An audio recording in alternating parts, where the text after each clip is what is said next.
Hola queridos hermanos, gracias al Señor nos encontramos nuevamente por este medio para continuar con el estudio de la palabra de Dios. Finalizamos el estudio a la carta a los filipenses, la cual ha sido de bendición para nosotros, para cada uno de nosotros en particular.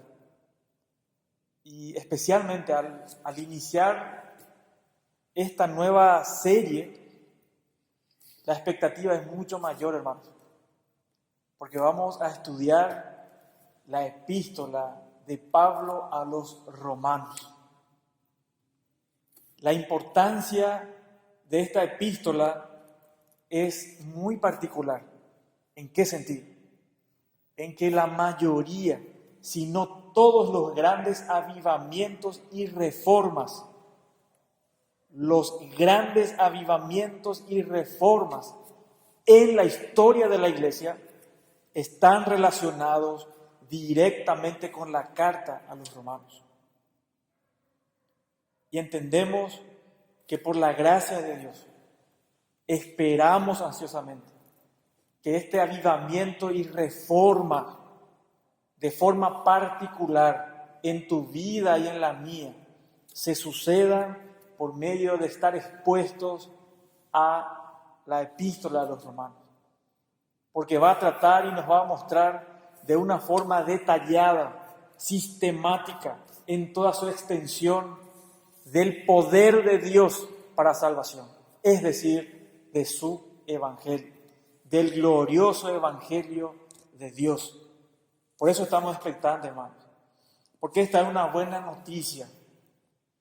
Todos los que están viendo este video, que van a seguir viendo a lo mejor más adelante, o todos los que se topen o que Dios conduzca a ver esta serie de Romanos, estoy convencido que sus vidas serán transformadas, que el Señor va a utilizar esta carta, su palabra, para transformar tu vida, para transformarnos a la imagen de su Hijo Jesucristo.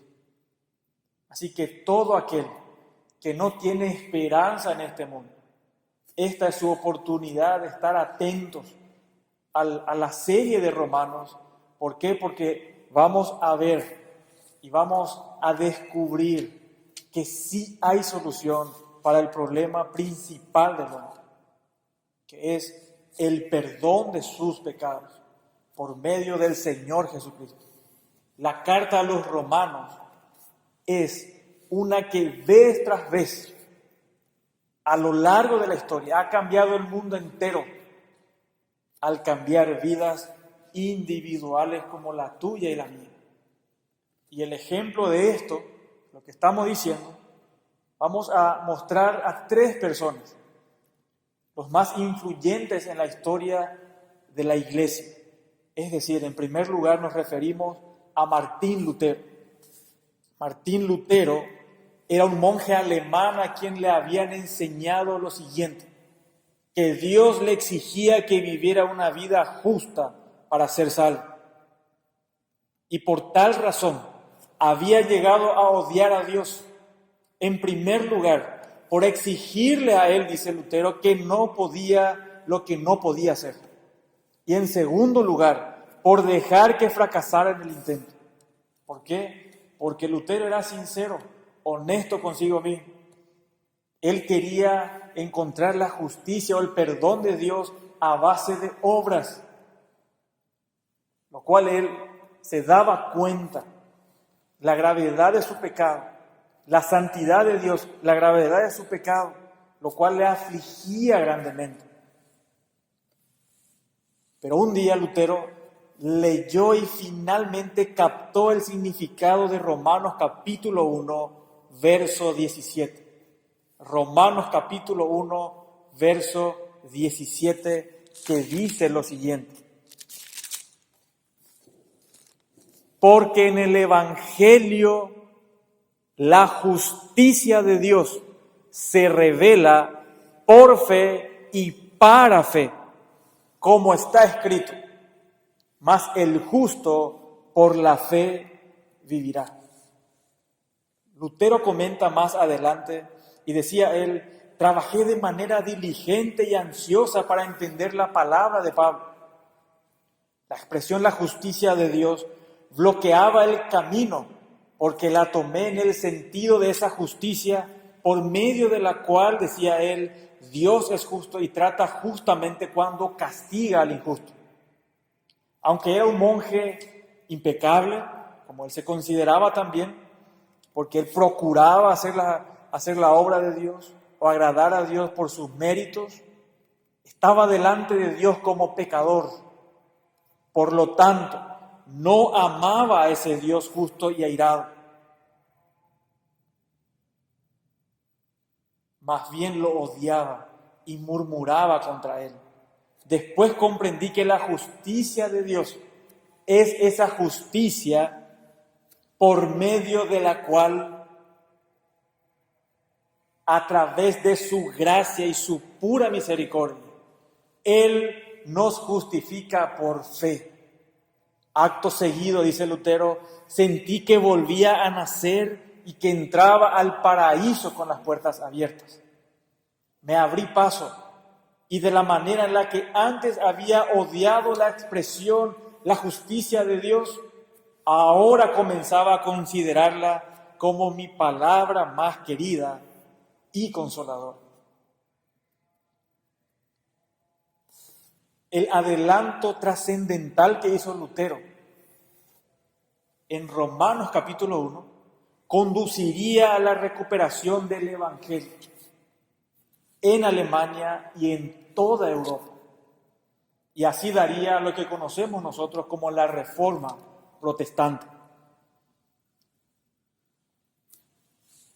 Y uno de los más grandes teólogos y pastores de esa reforma, y nos referimos al francés Juan Calvino, que ministró en Ginebra, Suiza, habló de Romanos como su entrada a todos los tesoros más escondidos de la Escritura.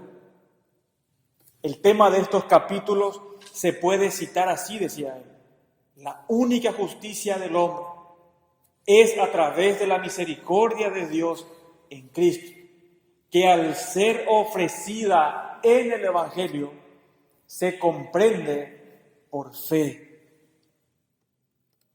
Ahora, tanto Lutero como Calvino fueron influenciados por los escritos de un líder de la iglesia anterior a ellos. Y nos referimos a Aurelio Agustín, conocido como Agustín el obispo de Hipona o Agustín de Hipona.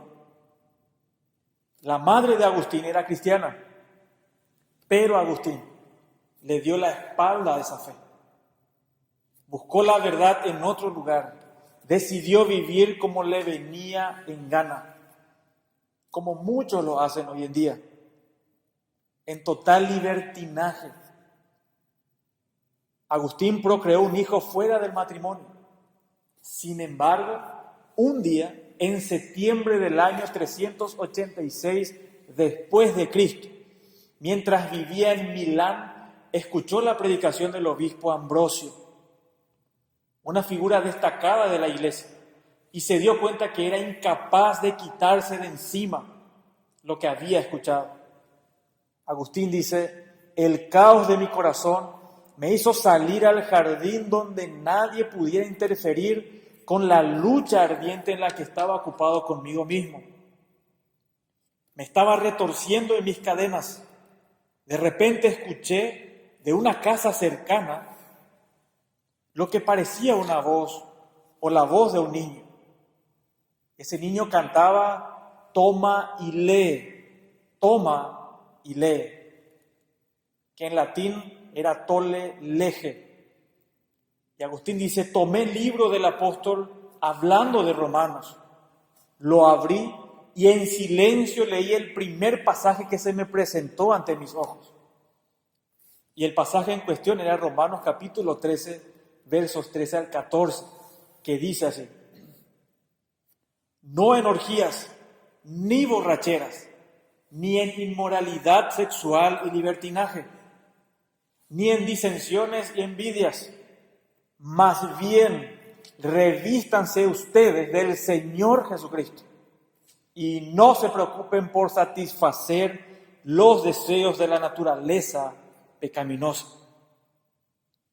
No quería ni necesitaba seguir leyendo, decía Agustín. Enseguida, con las últimas palabras de esta oración, sentí como si un rayo que me aliviara de toda ansiedad inundara mi corazón. Todas las tinieblas de duda se disiparon. Esto lo registró en Confesiones, libro 8, capítulo 12. Así que, hermanos, Dios usó la carta a los romanos para convertir al hombre que probablemente ha sido la mayor influencia en la iglesia entre el tiempo de Pablo y de Martín Lutero. Y nos preguntamos, ¿qué es lo que tiene Romanos? ¿Qué es tan poderoso para transformar vidas y moldear la historia? La respuesta es que Romanos trata del Evangelio de Dios, el mensaje más poderoso que el hombre pueda conocer, escuchar. Conocer el libro de Romanos es conocer el cristianismo. La carta da forma a la vida y enseñanza de Jesús, dando un fundamento inmovible para la iglesia de cualquier época. Martín Lutero se expresó de este libro como el principal del Nuevo Testamento y que contiene el más puro evangelio. Cuán oportuno, hermano, es el conocer el evangelio en toda su amplitud y en este tiempo donde escuchamos que este evangelio ha sido diluido, falsificado por las iglesias que se dicen ser cristianas, predicando un falso evangelio que no salva. Y tenemos la oportunidad como iglesia, por la gracia de Dios, de poder adentrarnos y conocerlo de una manera profunda y que forme parte de nuestra vida, de nuestra existencia, y que lo manifestemos en todo lugar. Y dicho esto, hermano, vamos a pasar a conocer algunos detalles de esta carta. En primer lugar, el título. ¿Por qué la epístola de Pablo, o por qué se llama Romanos? En el versículo 7, capítulo 1, del capítulo 1 dice así: a todos los que estáis en Roma, amados de Dios, llamados a ser santos, gracia y paz a vosotros de Dios nuestro Padre y del Señor Jesucristo. El nombre de la epístola, como pudimos ver en el versículo, viene de sus destinatarios originales, es decir, a los miembros de las iglesias en Roma, la capital del Imperio Romano. Ahora, el autor, indudablemente, incuestionablemente, fue el apóstol Pablo. Ni aún los herejes se atreven a contradecir o a negar que Pablo fue el autor de esta epístola. Y es importante mencionar algunos detalles acerca de Pablo. Por ejemplo, que al igual que el primer rey de Israel, nos referimos a Saúl, de donde proviene el nombre Saulo, es decir, el nombre hebreo de Pablo. Y Pablo era su nombre griego. Pablo era de la tribu de Benjamín, como nos dice él en Filipenses 3:5. Él también era un ciudadano romano, como se registra en Hechos 16:37. Pablo nació alrededor del tiempo del nacimiento de Cristo. Él nació en Tarso, una ciudad importante en la provincia romana de Cilicia. Y Cilicia o Tarso es lo que hoy conocemos como a la Turquía moderna. Pablo pasó gran parte de los primeros años de su vida en Jerusalén. Y nada más y nada menos como alumno del respetado rabino Gamaliel. Y al igual que su padre, Pablo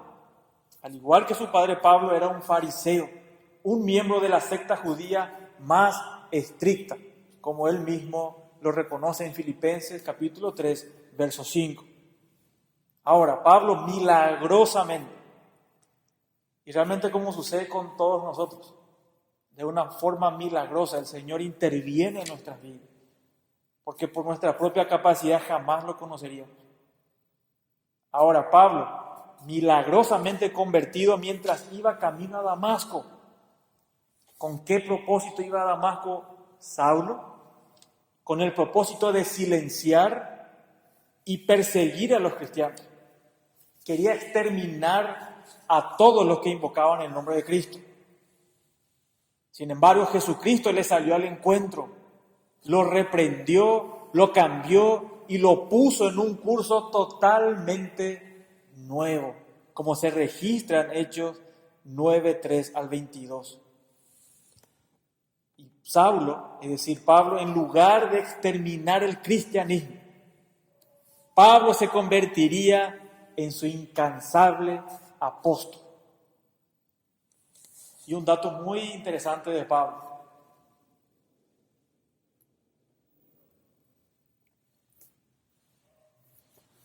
Pablo viajó nada más y nada menos que casi 32.000 kilómetros entre Jerusalén y Roma, proclamando el Evangelio, donde nunca hubiera sido oído.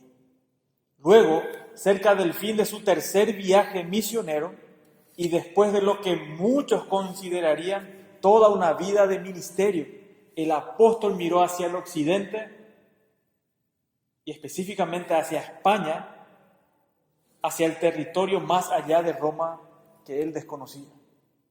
Uno esperaría ya, Pablo, en estas circunstancias, viejo ya, que a lo mejor se tomaría un descanso, a lo mejor se jubilaría. Nada que ver, hermano. Él tenía pilas todavía, a pesar de todo el maltrato, de todas las cicatrices, de todas las marcas en su cuerpo, maltratado, golpeado. Su único propósito, todo lo que a él le llenaba y lo que movía y le motivaba era que el Evangelio sea predicado hasta lo último de la tierra. Y sinceramente no me imagino a Pablo hoy con todas las capacidades que hay de comunicación, con todos los medios de comunicación que existen hoy día, lo que Pablo hubiese hecho si estaba en nuestro tiempo. Pablo en Twitter, en Facebook, ¿qué estaría haciendo? Evangelizando, proclamando el mensaje más importante, que todo ser humano necesita escuchar y creer, o de lo contrario va a pasar su eternidad en el infierno, lejos de la presencia de Dios. Otro dato importante es el lugar y el tiempo en que se escribió. Pablo escribió Romanos desde Corinto. Y esto sabemos por la referencia, por ejemplo, a Febe, que se hace en Romanos capítulo 16, verso 1. ¿Por qué? Porque Febe era de Cencrea. Y Cencrea era el puerto de Corinto. Estaba localizado en Corinto. Se hace mención también en Romanos 16, 23 de Gallo y de Erasto.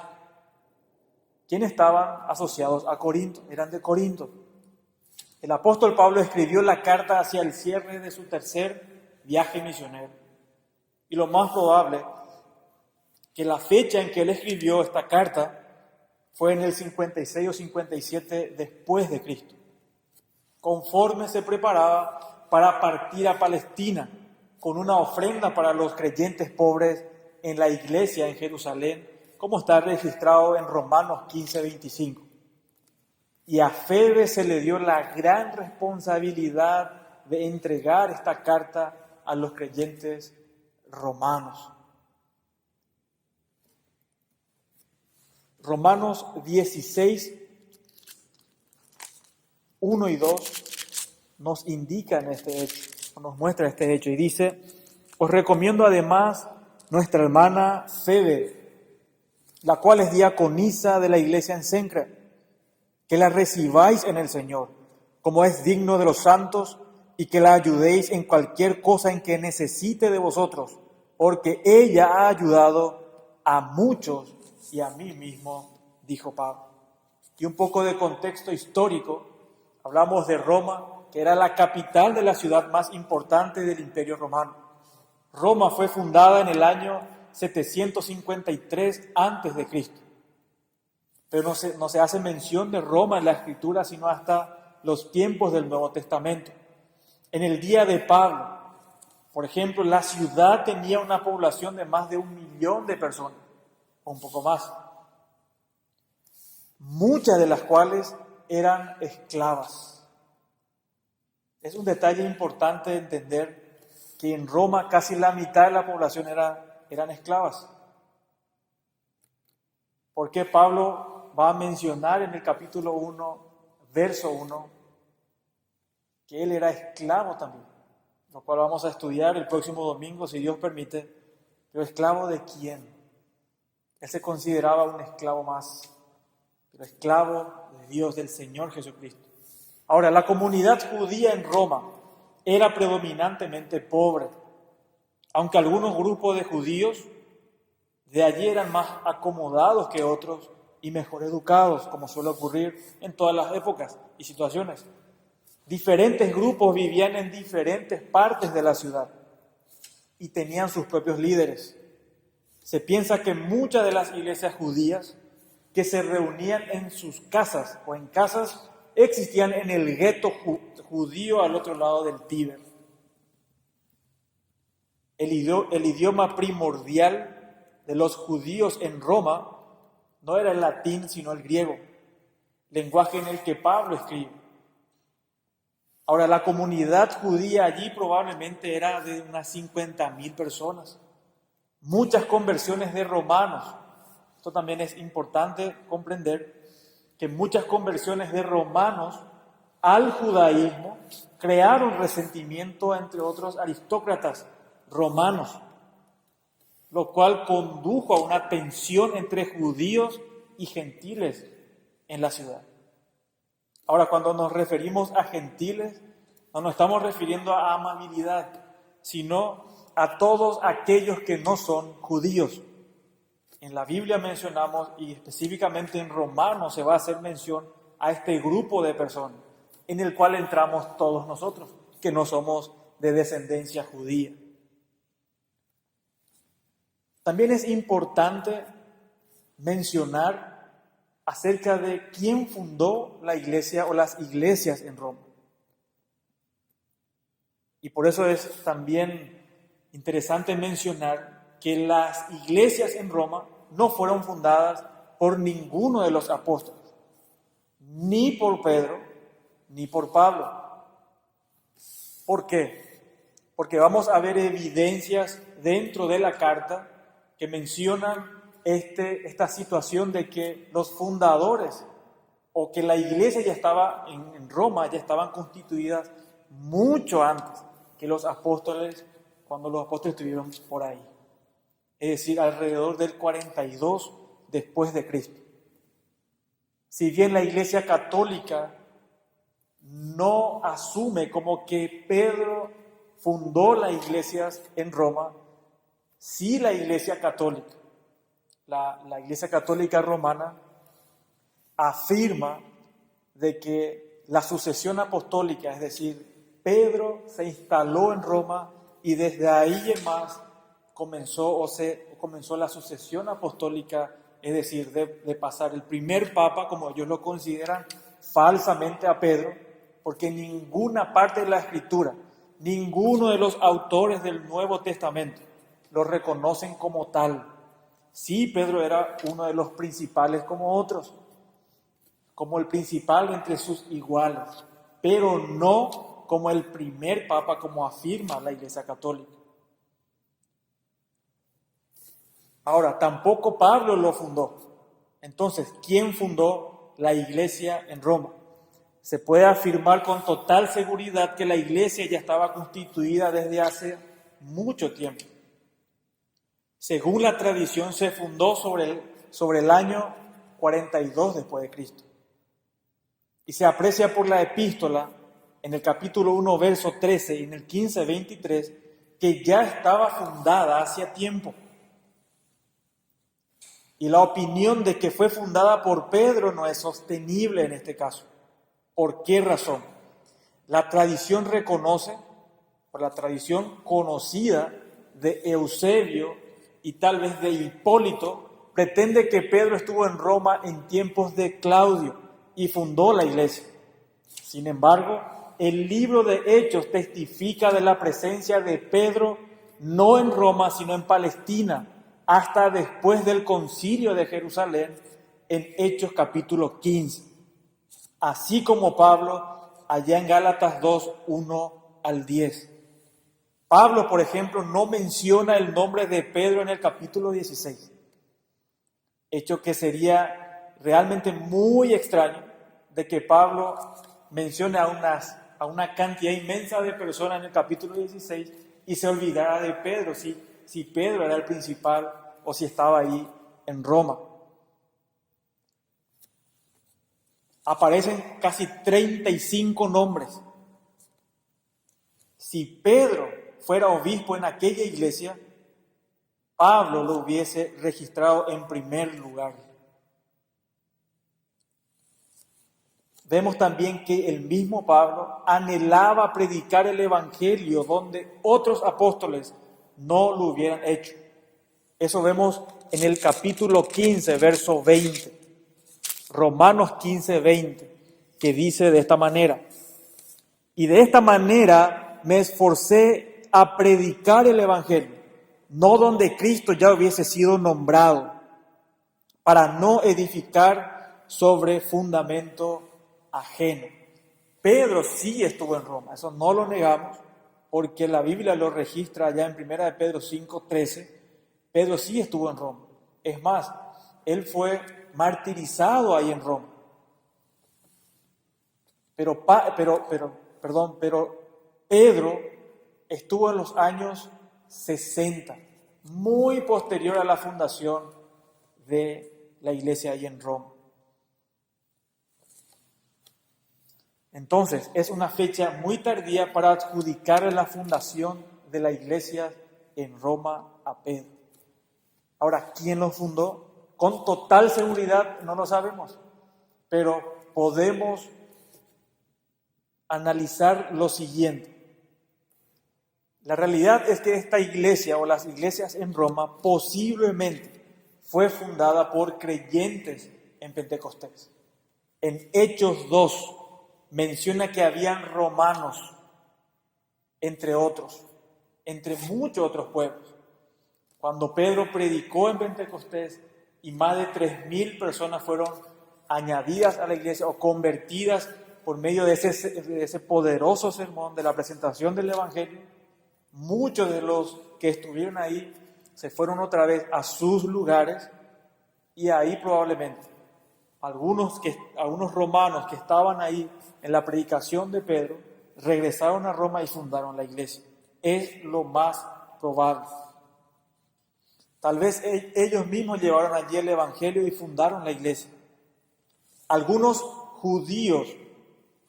de los judíos expulsados de Roma por el emperador Claudio. Este hecho es importante también mostrar por qué.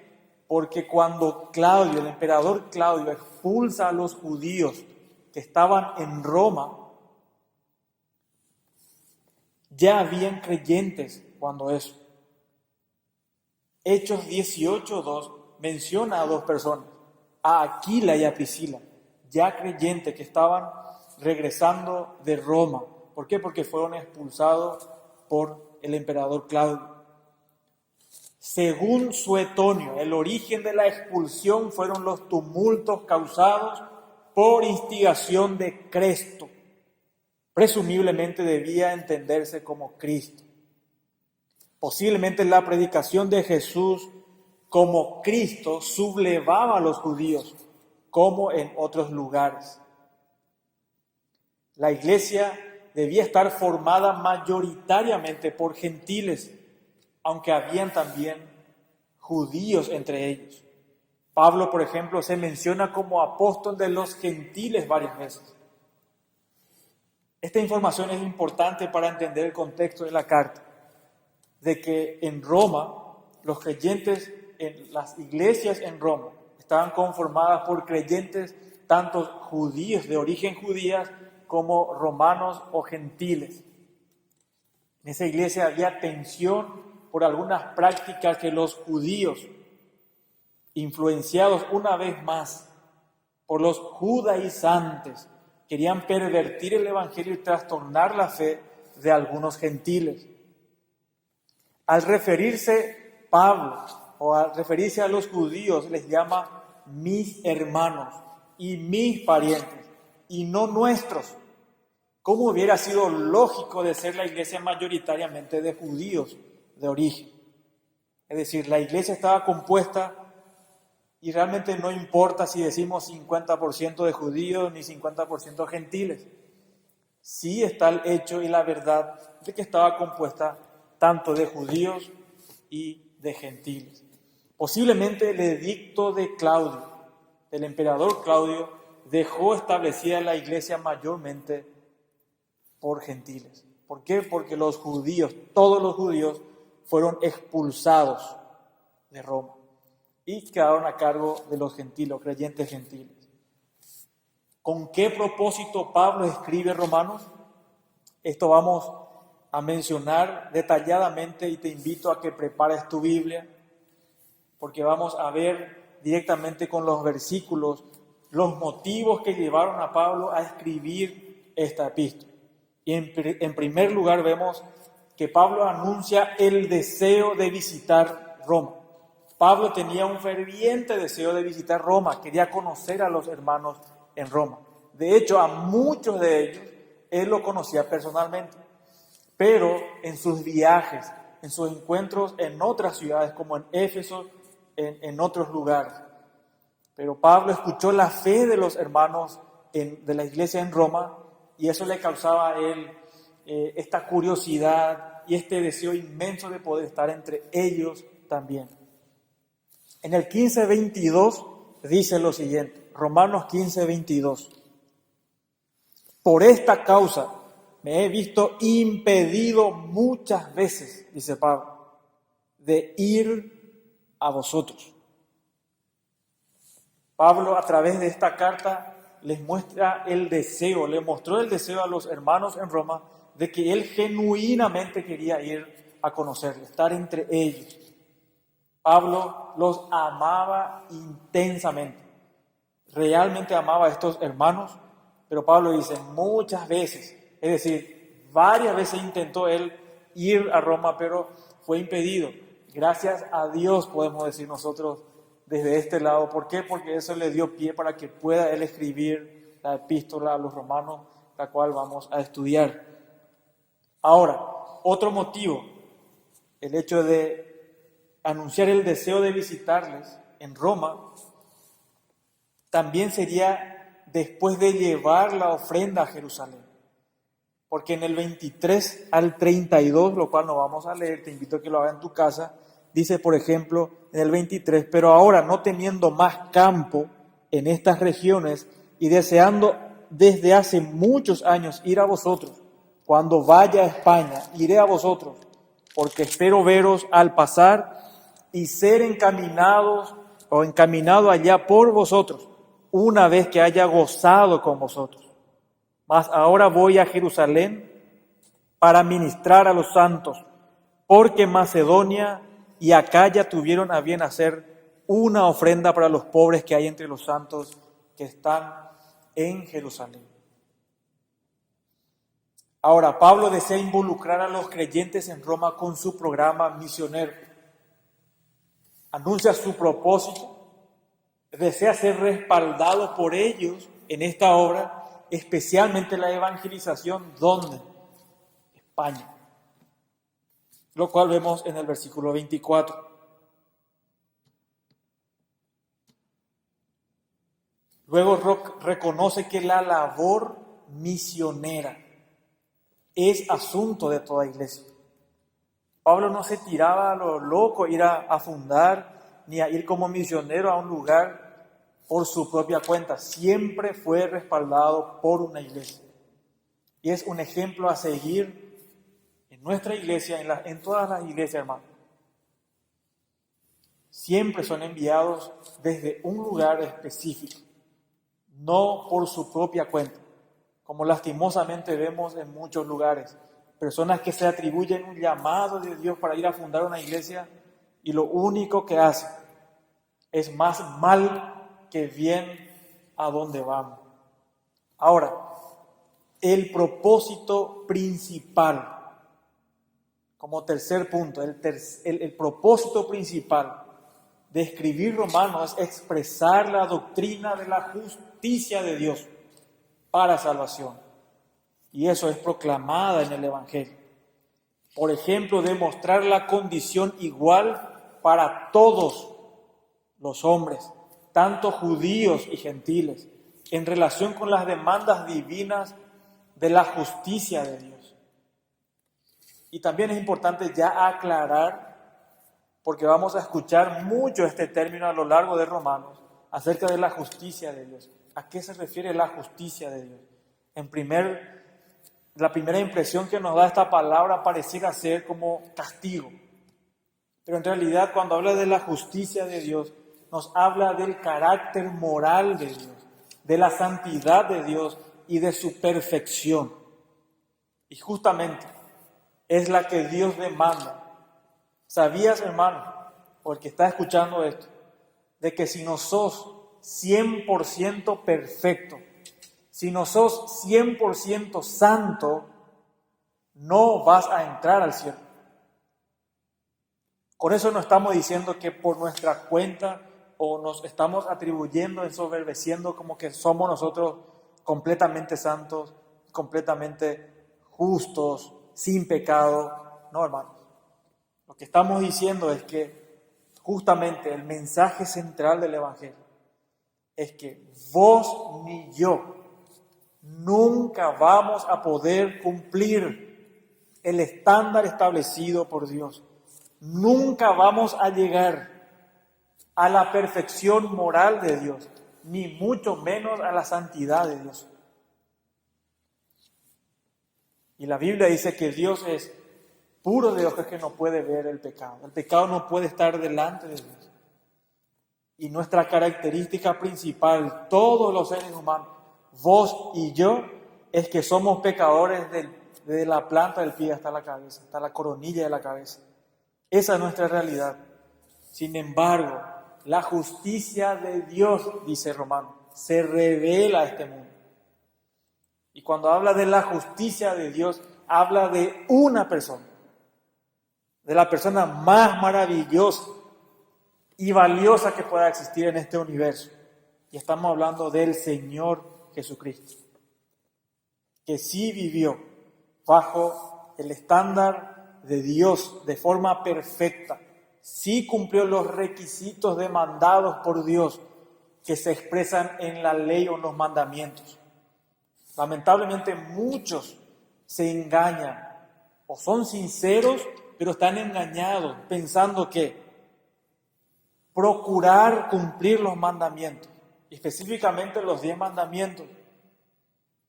¿A cuántos he escuchado lastimosamente tener su confianza al decir, yo procuro cumplir los mandamientos de Dios, yo no mato, yo no robo? Y sin embargo, Romanos justamente nos va a mostrar que la ley o los mandamientos no fueron dados para justificarnos a nosotros, sino estaban hechos, estaban mostrando la perfección de Dios, a la cual nosotros nunca vamos a llegar por nuestra cuenta. ¿Por qué? Porque ya en Romanos nos aclara que todos hemos nacido bajo pecado, separados de Dios. Por eso es que en Romanos 1, 18 al 32 demuestra la condición igual de todos los hombres, sin importar que sea judío o de cualquier otra raza. En relación a las demandas de Dios, todos estamos en falta, porque muestra la universalidad del pecado. Los judíos y gentiles estamos bajo pecado, todo ser humano. Y eso podemos corroborar en los capítulos 1, desde el 18 hasta el capítulo 3, verso 20. Luego nos muestra la necesidad universal. Si el pecado es universal, si el pecado abarca a todos los hombres, le alcanza a todos los hombres, De esa manera también hay una necesidad para todos, de forma universal, de la gracia salvadora, la cual encontramos en Romanos. A muchas personas cuando les consultamos, les preguntamos, cuando mueras, ¿dónde te vas a ir? ¿Al cielo o al infierno? La respuesta es, y no sé, solamente Dios lo sabe. Bueno, la buena noticia que te quiero decir es que la Biblia, la palabra de Dios, y específicamente acá en Romanos nos va a mostrar cómo podemos nosotros saber, estar seguros completamente de que vamos a estar en la presencia de Dios. Y cómo también de forma segura vas a identificar que si vos rechazás el Evangelio, rechazás al Señor Jesucristo, con toda seguridad, desde ahora en adelante vas a saber con toda seguridad que vas a pasar tu eternidad en el infierno. Eso podemos saber. Podemos tener la seguridad de la salvación y también la seguridad de perdición a todos los que rechazan a Cristo. La justicia del hombre, según Romanos 19 al 20, que dice de esa manera, Romanos 3, 19 al 20. Pero sabemos, dijo Pablo, que todo lo que la ley dice, lo dice a los que están bajo la ley, para que toda boca se cierre y todo el mundo quede bajo el juicio de Dios. Y aclara, ya que por las obras de la ley, o como nosotros los conocemos como los mandamientos, o los 10 mandamientos, las obras de la ley, ya que por las obras de la ley ningún ser humano será justificado delante de él, porque por medio de la ley es el conocimiento del pecado. Claro, dice uno de los mandamientos, no mentirás. Y lo que más nosotros hacemos es precisamente eso. Lo cual vemos el mandamiento y lo que me dice, sí, soy culpable. Luego vemos lo siguiente. Ese hecho es tan importante comprender como la única justicia que Dios acepta, la única justicia que Dios acepta, o la única vida que Dios acepta, es la del Señor Jesucristo, la de Cristo. Y eso vemos en Romanos 3:21 al capítulo 5 al 21 nos aclara esta verdad trascendental, que es importante que vos lo conozcas, que vos veas o conozcas a profundidad este hecho. Y no solamente que conozcas, sino que lo creas. La única vía de que vos y yo podamos estar en paz con Dios, estar en la presencia de Dios, es por medio del Señor Jesucristo, la justicia de Dios. Jesucristo nació sin pecado, vivió sin pecado, murió en la cruz. La Biblia dice que solamente mueren los pecadores, como nos va a indicar después Pablo, que la muerte entró por un pecado y por el pecado la muerte pasó a todos los hombres. La muerte es para pecadores, por eso vemos muertos todos los días y vamos a seguir viviendo. Es más, vos y yo tarde o temprano vamos a morir. ¿Por qué? Porque hemos pecado. Pero la Biblia dice que Jesucristo murió. Sin embargo, la Biblia aclara que Cristo fue sin pecado. Es más, fue tentado en toda nuestra semejanza, pero sin pecado. La Biblia dice que Él gustó la muerte por nosotros. Qué hermosa verdad. Él gustó la muerte por todos aquellos que creen en Él. La victoria sobre el pecado está en la obediencia a la palabra, la sumisión al Señor y la dependencia del Espíritu. Eso Pablo va a mostrar en los capítulos 6 al capítulo 8, verso 39. También la enseñanza escatológica o el futuro de Israel. Si bien hoy día hay grupos, hermanos, que aseguran que Israel ya no forma parte del plan de Dios, nosotros entendemos con total claridad y seguridad de que Israel sí forma parte todavía del plan de Dios. Y eso Pablo lo va a explicar de una manera magistral en los capítulos 9 al 11, donde va a mostrar el propósito inmutable de Dios para esta nación, es decir, para Israel. Dios promete restaurar a la nación según el capítulo 11, verso 25, que vamos a dar lectura para poder fijar en nuestra mente. Dice: porque no quiero, hermanos, dijo Pablo, que ignoréis este misterio, para que no seáis arrogantes en cuanto a vosotros mismos, que ha acontecido a Israel endurecimiento en parte, hasta que haya entrado la plenitud de los gentiles, y luego todo Israel será salvo, como está escrito. Israel no va a ser mágicamente salvo porque sí, sino que Israel en un momento dado va a reconocer al Señor Jesucristo como su Rey, como su Señor y su Salvador. Y ahí va a llegar la salvación a todos los judíos. Dios preserva una descendencia a Abraham y escoge un remanente para la bendición o para las bendiciones del nuevo pacto, como vemos en el capítulo 9, 29 y 11, el capítulo 11, verso 27. Dios, hermanos, es un Dios que cumple su promesa. Por eso, con total seguridad podemos decir que la promesa que le hizo a Abraham lo va a llevar a cabo. Si Dios no hace eso y desecha a su pueblo, nosotros con total seguridad estaríamos con miedo, aterrorizados, porque si Dios incumple su promesa, ¿quién nos asegura que Él nos va a salvar como prometió? Sin embargo, sabemos por la Escritura que Dios sí cumple sus promesas, que sí Dios nos asegura y va a cumplir con su promesa con Abraham. También otro propósito que tenía Pablo es hacer comprender la necesidad de comunión entre los grupos que componen la iglesia.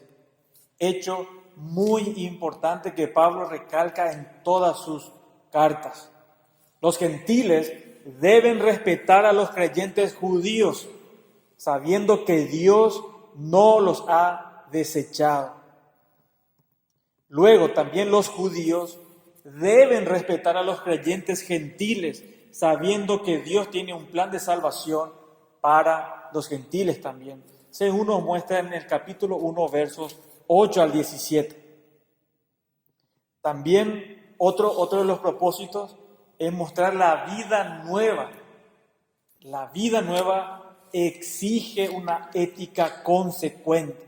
Es decir, tu teología, de acuerdo a tu teología, tiene que ser tu vida. No podemos nosotros decir que creemos las verdades de Dios. Correctamente conocemos lo que respecta a Dios y vivir una vida ajena a Dios. Es imposible. El Evangelio justamente no es solamente un mensaje para la mente, es para el corazón de forma vivencial. El Evangelio afecta a las personas de forma completa, afecta cómo vive. Por eso el creyente debe vivir como miembro del cuerpo de Cristo. Y eso Pablo nos va a dar la analogía ya en Romanos capítulo 12, versos 1 al 21. También de forma clara el creyente, dice Pablo, debe obedecer las leyes y sujetarse al gobierno, como vemos en el capítulo 13, verso 1 al 14, lo cual hasta ahora nosotros estamos respetando. El gobierno nos prohíbe ahora reunirnos como iglesia, se entiende la situación, pero el día que nos incite a desobedecer la palabra de Dios, ese es el día que la iglesia debe, en primer lugar, obedecer a su Dios, a su Señor, a la autoridad de las autoridades que al gobierno en este caso. Obedecemos hasta donde la Biblia nos manda en cuanto a los gobernantes. Sin embargo, por encima de todo está Dios. El creyente, dice Pablo, debe procurar la comunión con todos, pese a las diferencias que pudieran existir, como va a mostrar en los capítulos 14 hasta el capítulo 15 verso 12. Esto es importante. ¿Por qué? Porque en la iglesia no todos somos iguales, del mismo trasfondo. Sí, del mismo trasfondo de pecadores, pero hay una diversidad de personas en la iglesia. Y nosotros debemos, en esa manera, procurar la comunión. Y es interesante, vamos a ver la próxima semana también, de que Pablo se presenta a la iglesia en Roma como esclavo. Y lo primero que menciona es el Evangelio de Dios. Explica el origen del Evangelio. Explica el alcance del Evangelio. ¿De qué se trata el Evangelio? ¿Por qué Pablo, si nos preguntamos ya de forma anticipada, por qué Pablo se presenta o hace una aclaración del Evangelio? ¿Saben por qué, hermanos? Porque el Evangelio es excluyente. Nosotros tenemos comunión con personas que creen el Evangelio de Dios. Nuestra comunión no debe ser con sectores que niegan el Evangelio. No tenemos trato con ellos. Son personas a evitar.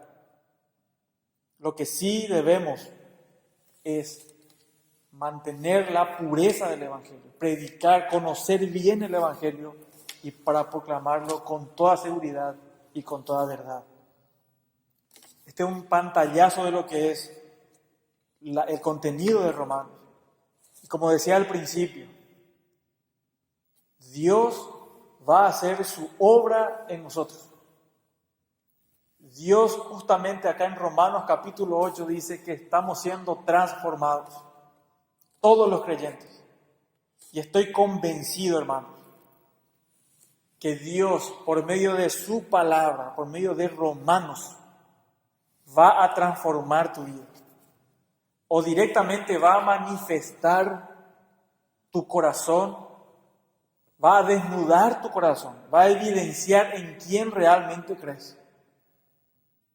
Si al Señor Jesucristo, si dependemos de Él, o si estamos buscando salvación fuera de Cristo, por medio de las obras. Si lo estás haciendo por medio de las obras, ya te anticipo, no tienes paz con Dios, sino que la ira de Dios está sobre vos. Nosotros tenemos que ver y entender lo principal, la justicia de Dios revelada acá en Romanos, es decir, al Señor Jesucristo. Y ruego a Dios que nos dé un mayor entendimiento de Él y que su iglesia sea edificada, transformada, para ser una iglesia gloriosa para el Señor, para que le dé gloria en este mundo hasta que Él venga por nosotros, lo cual creemos nosotros que va a ser muy pronto, hermano. Así que no perdamos tiempo y te invito ya a que leas. No esperes un domingo para leer Romanos, hacerlo la mayor cantidad de veces. Tu vida, tu vida, hermano, y la vida de tu familia, de la iglesia va a ser transformada. Así que Dios bendiga su palabra y que nos ayude a someternos a ella en humildad para su gloria. Amén. Oramos. Gracias, Señor, porque nos permites como iglesia poder estudiar tu palabra. Y pedimos tu auxilio para poder hacerlo de forma fiel, seria, para que podamos ser instruidos, transformados por medio de la epístola a los romanos. Queremos y necesitamos conocerte más, Señor. Y ruego que hagas un milagro en el corazón de cada uno de mis hermanos y también en el corazón de todos aquellos que no te conocen y que van a tener contacto con tu palabra por medio de los estudios que vamos a estar dando los siguientes domingos, si tú lo permites, y que vean la hermosura de Cristo, la salvación que proveíste para nosotros en la persona de nuestro amado Señor y Salvador Jesucristo. A ti sea la gloria en tu iglesia. Solamente tú mereces toda la gloria y la alabanza. En el nombre de Jesús oramos. Amén.